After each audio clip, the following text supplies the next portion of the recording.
Hey guys, this is Scott Horne and Susan Tierney. the Beauty and the Beast again. You know, I'll let you figure out who the Beauty and the Beast is because it changes day to day.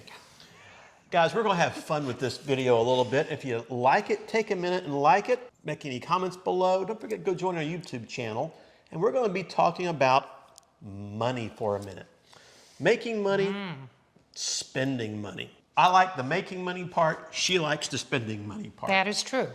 I like making money too, but I love spending it. Well, I think they kind of go hand in hand, don't they? If you don't make money, you can't spend it because you ain't got it, right? Got it. There's some common sense things you got to look at along the way, but you know, it really is a symbiotic relationship, isn't it, in a sense? No, you have to know how to make money through some formats before you can spend it. But sometimes the old adage is, you know, you got to spend money to make money. Right. And it is, in the real estate investment industry, it is so hard to know where to start, where to stop, what to do, when to do it. You know, things like advertising, right? That's one of your fortes.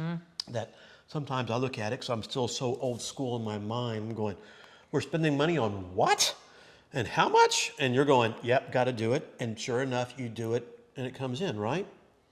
And I know that may be on, you know, various marketing platforms that you utilize. SEO. I mean, everybody thinks social media is free. Oh, heck no. It's not, because you got time and money to produce the videos, to put the videos out onto social media. It's a process, and it costs money. Yeah, and sometimes posting's isn't free either, right? Right. And you know, I'm by no means an expert in social media. I'm coming into that world very slowly. I know you're way light years ahead of me, but you and the team produce all those kind of items. But you recognize that if you want to stay out in front of people, if you want to create your lead generations and whatnot, you do. And that's where that, you know, you have to spend money to make money adage, I think, comes from. Right. Wouldn't you agree? Yep, I agree. So I think from a marketing perspective, that's just one aspect of that. Because if you do, and by the way, you can spend a lot of money on advertising and you can screw up and just throw it down the drain, right? Exactly. And I will say this, sometimes there is a trial and error scenario, whether it's a pay-per-click or this or that for certain things that are out there. There's a win-loss issue, and you've got to, I look at that, you just got to stay in tune with what's happening, what the leads are, and what is it doing for you. If you don't do that, that money just rolls out the door and it's gone. So you got to think about that a little bit. I then go into, you know, buying real estate, which is what we're all about, right? How we're going to buy it. The making money versus saving money and not spending it aspects. You know, I know one of the things we love to do is buying houses subject to, right? Because we do that, so often we're getting a much better interest rate. And years pay down on that mortgage, things like that along the way. Yeah, there's a little risk factor involved. But we're not going to our DSCR lenders or our banks where we're getting 7.5%, 8%, 8.5%, 9% interest rates. Maybe we're picking up 3.5%, right? Right. So, you know, by not spending money, we're not paying points and fees and appraisals and all title fees and all this kind of stuff. And so we're not spending money, meaning we're saving money. But then it allows us to make money because of that lower interest rate along the way. But I want to get into, I think, your favorite topic.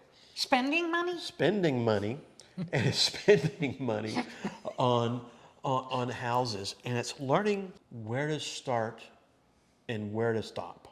Right.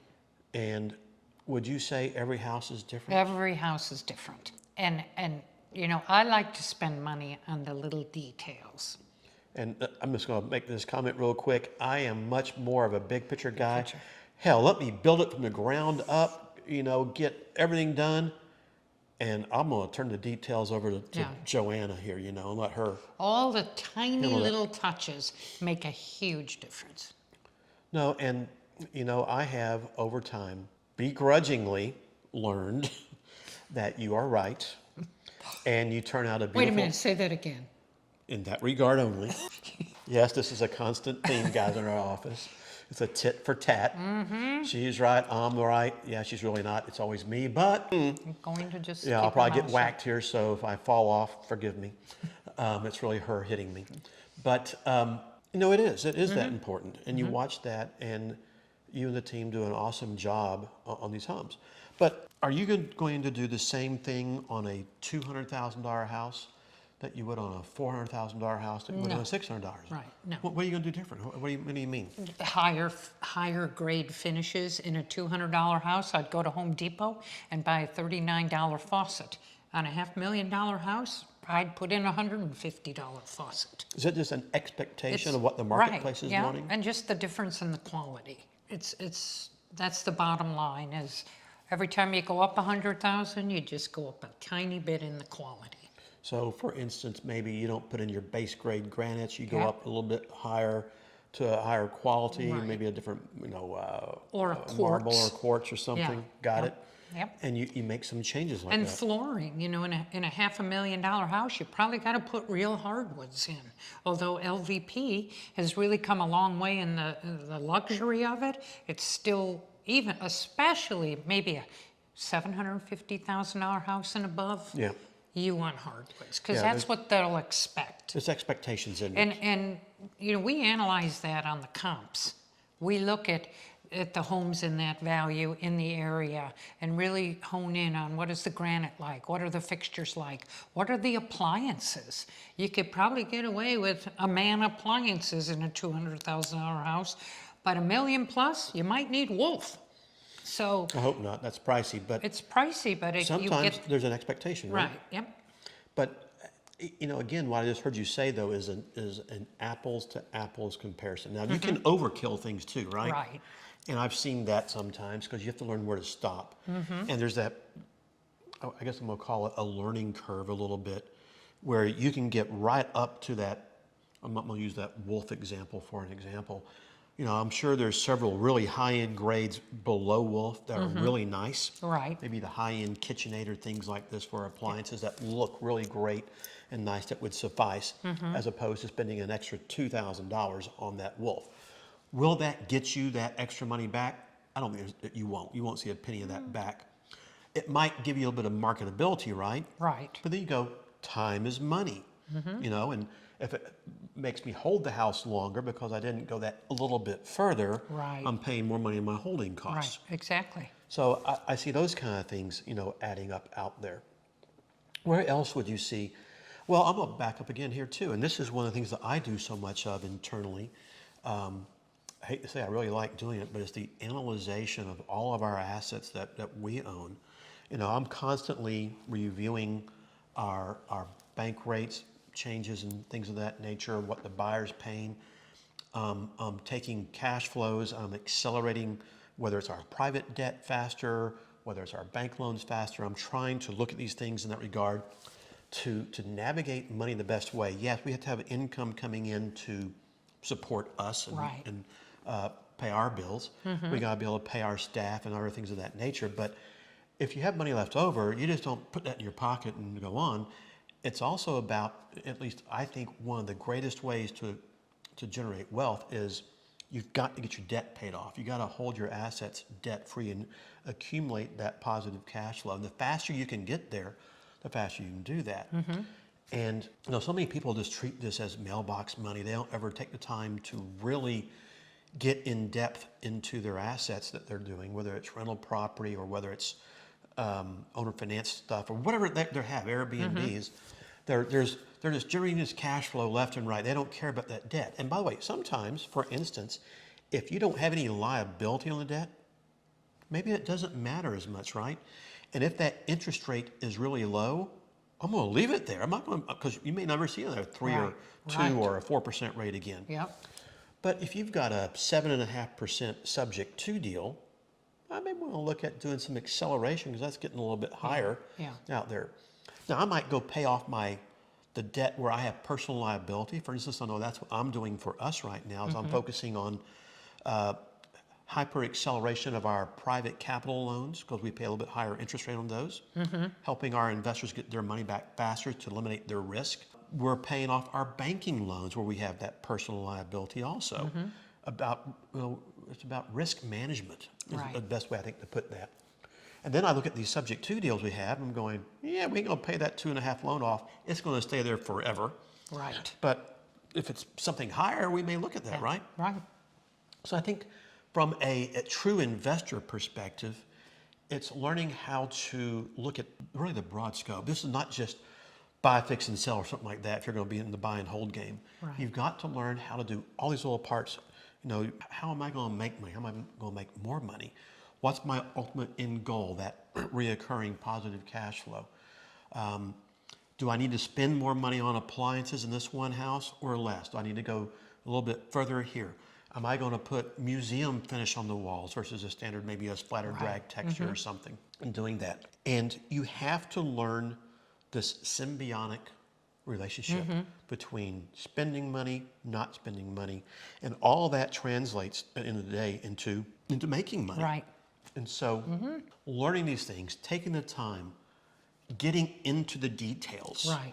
And that's where the comps and the pictures of the homes that we want to get our ARV to, you want to look at the fans they use, the light fixtures inside and out, and you really want to get to that level and kind of emulate what those homes in that ARV you're trying to sell have. No, I think that's one of the first things we do. One of the biggest things I'm seeing, and I know you're not a fan of this, but I am, is homes, in the 350 to 5 range where you could do luxury vinyl plank, is doing it throughout the home and no carpet in the bedrooms. That's a key thing. People want that. They don't want carpet anymore. Yeah. You know, I go back, I'm just going to bring this up because it's kind of funny. I remember, and for the young people out there, which is probably 95% of the investment world today, it seems like, they don't remember terms like wall-to-wall carpeting. Because you go back to, I don't remember if that was in the 60s somewhere, is when that 70s. started. Right. But most... They would put carpet over hardwoods. Yeah, most houses had hardwood floors. Right. And they would come And in then the it trend became was, that wall, and everybody had to have it all of a sudden. And there is a trade-off, putting, for instance, luxury vinyl plank, a decent, mid-grade, not low, not high, is still $1.80 to $2 a foot, and there's going to be a buck or $2 a foot to install. Well, let's keep it on the low end. Let's say it's $3 to buy and install LVP in a house. Well, $3 a foot. Maybe 10 years ago. Whatever. I'm just saying on the low end right now. Okay. That's $27 a yard, because carpeting in my world has always been buying it by the yard, not the square foot, guys. And I'll tell you why they do that here in a moment. But we can install a nice carpeting in a house for about $15 to $17 a yard. That's carpeting, padding, and installation. It's $10 or more a square foot less. Okay, there's a monetary part there you have to consider in the value of your home along the way. Some people do like to have carpeting in the bedroom, so they want some type of a solid surface throughout all your track areas. They can also put a rug in there just as well, right? Right. I like to compromise. Masters should always have wood flooring. Kids' rooms can have carpet. Yeah, but guys, if you're out there looking at things, there's a reason why there was a change probably 10, 12 years ago in the marketplace where they stopped talking about selling carpeting by the yard or selling padding by the yard. That was historically the way it was always done. They changed to selling it by the square foot. You know why they did that? No, I don't know why. It's perception, right? Oh. If you saw $15 a yard for carpeting versus $1.45 a square foot, oh my gosh, look how cheap this is. It's only $1.45 versus $15. It's all marketing is what they do. So you gotta look at those numbers and make sure you understand those kind of things. But it is, and as you said, knowing where to go. And I find one of the things in the real estate investment business, Susan, is so many investors, especially younger investors, and I fell prey to this too when I first got started, was you spend way too much money on a property. This is not a home that you are going to live in per se. It's a commodity. Right. And as a commodity, you're there to sell it. Now, if you put crappy stuff in a $500,000 house, and the house next door has all the nice stuff in it, and you roll your apples to apples on pricing, who's the buyer going to go to? You're going to your neighbor, not to you. So you got to be able to get there. You got to think through these kind of things, because it's again, as I said now several times, it's that symbiotic relationship between when to spend money, when not to spend money, that allows you to wind up making more money. It is analyzing your business, how money flows, making good decisions along the way, and thinking through all those kind of things. You know, we had done something about money a while back on this too. It was just, we had a whole bunch of deal points.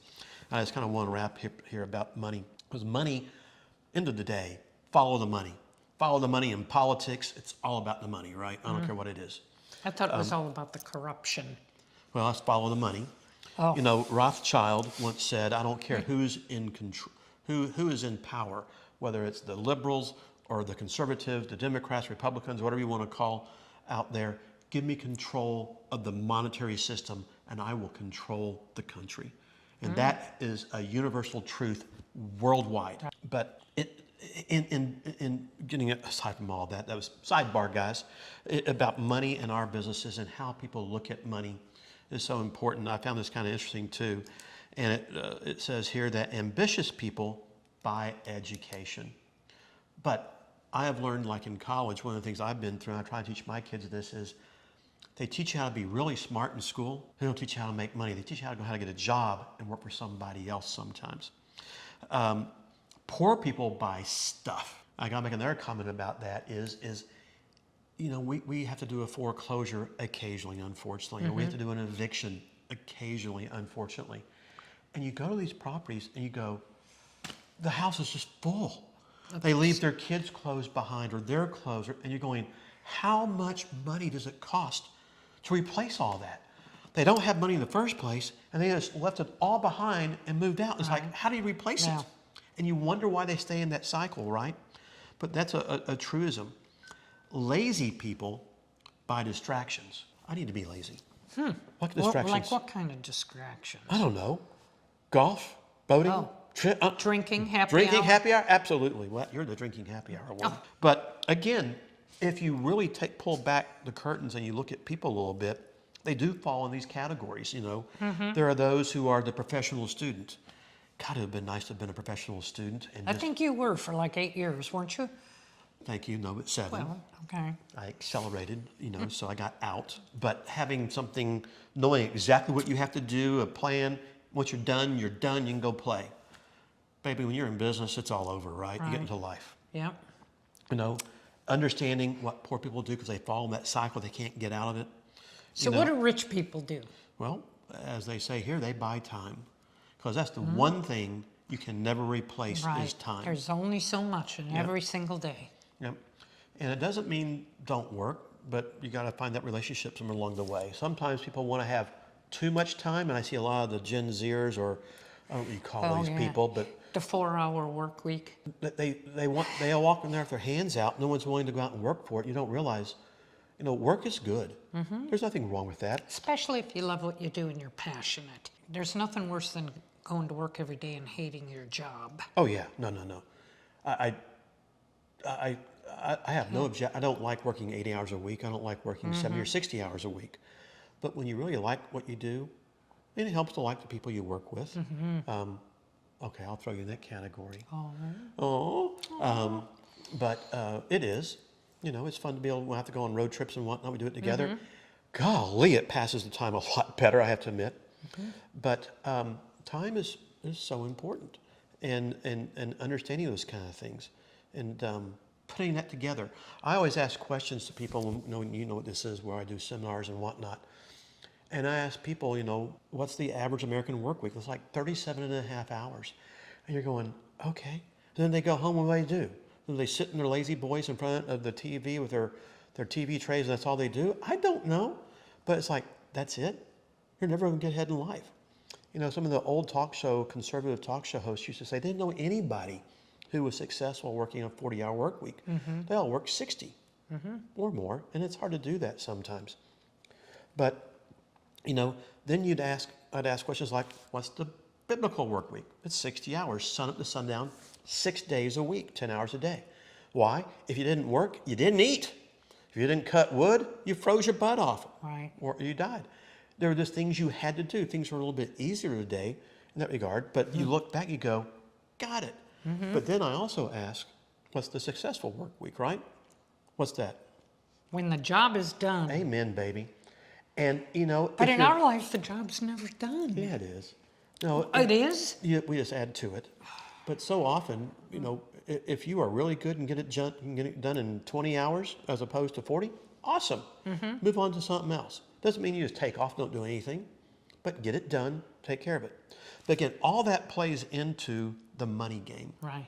You know, and if you want to have money, you know, unless you want to play the lottery and get lucky to win, or, you know, something's going to, manna from heaven is going to just fall in your lap, and here you are, baby.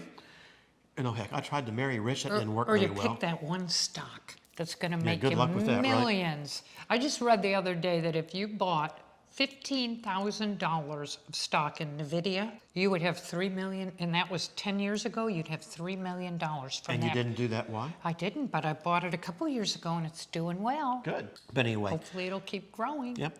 So guys, learn all these kind of things. Time is money, truly is. You hear work smart, not hard.